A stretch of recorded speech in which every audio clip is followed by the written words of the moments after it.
I'm Ted Orme-Clay, editor of SBC News, and I'm here at the SBC Summit Lisbon with the founder of Alea, Alex Tomic.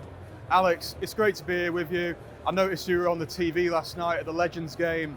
It looks like you had a pretty good night. How was it? It was ecstatic. I had a privilege and I didn't know the night was going to end up like that.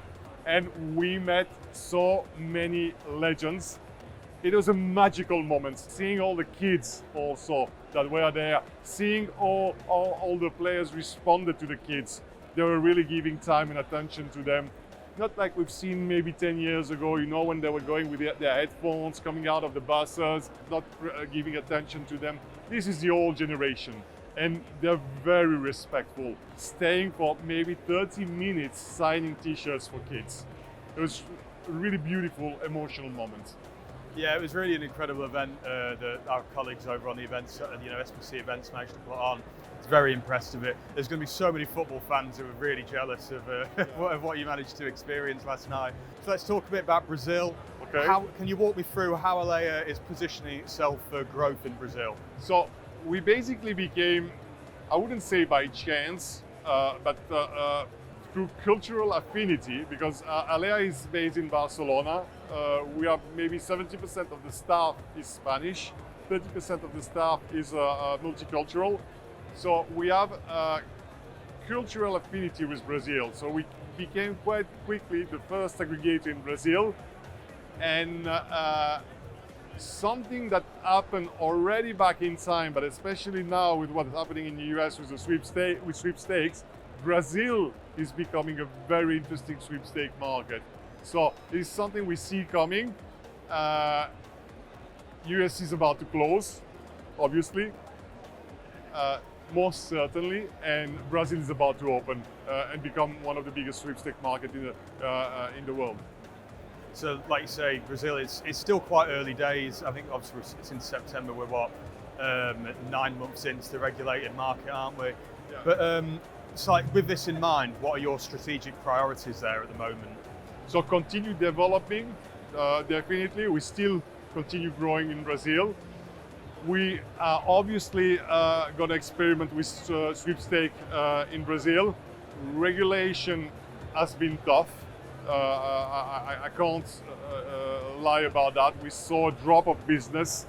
It's coming back now, but we saw a very big drop of business when the regulation passed. So we're not in a wait-and-see position, but we are looking what the regulator is going to pull out of his pocket for this market, and I hope it's going to be for the best. Yeah, and I mean that like you say, that drop off after the regulation is something a lot of other companies have experienced as well, I think, isn't it? It's quite a wide-ranging market trend there. So as the market continues to develop, what do you think are going to be the main keys to success over the next 2 to 3 years in Brazil? Brazil is like Forrest Gump chocolate box. You never know. You never know. Why you never know? Look at the #1 game in Brazil, Fortune Tiger. It's a Chinese game. How could we have predicted that? Okay? No way. So I can't tell you what's going to happen in Brazil tomorrow. Or I want to look extremely smart, and tomorrow I'm going to look stupid because I'm going to do some predictions that are not going to happen. I can't tell you a lot about Brazil.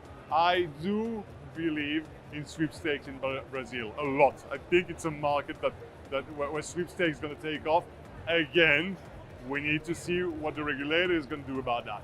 Okay, so of course regulated market for us for sure.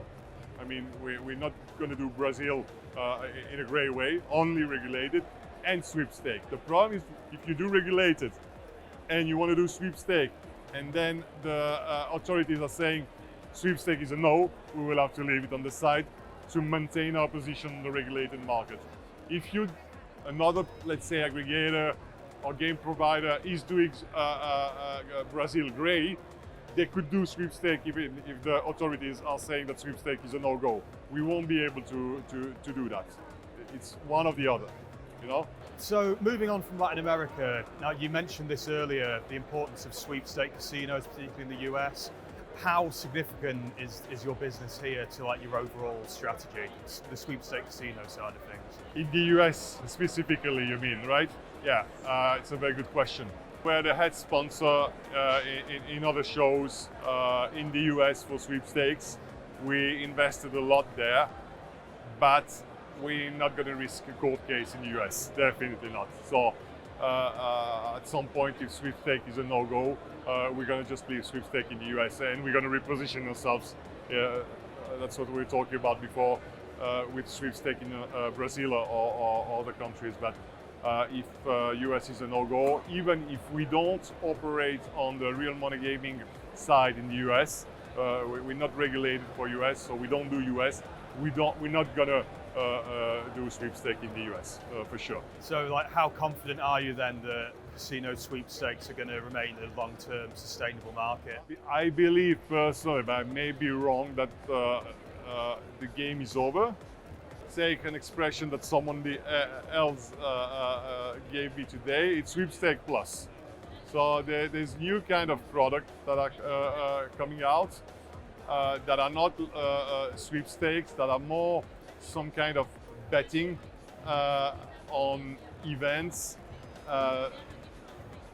We're exploring that part, but it's far away from what we're doing. I mean, we are basically providing slot games, live dealer, soon sportsbook. We sweepstakes because it's the same games, slots.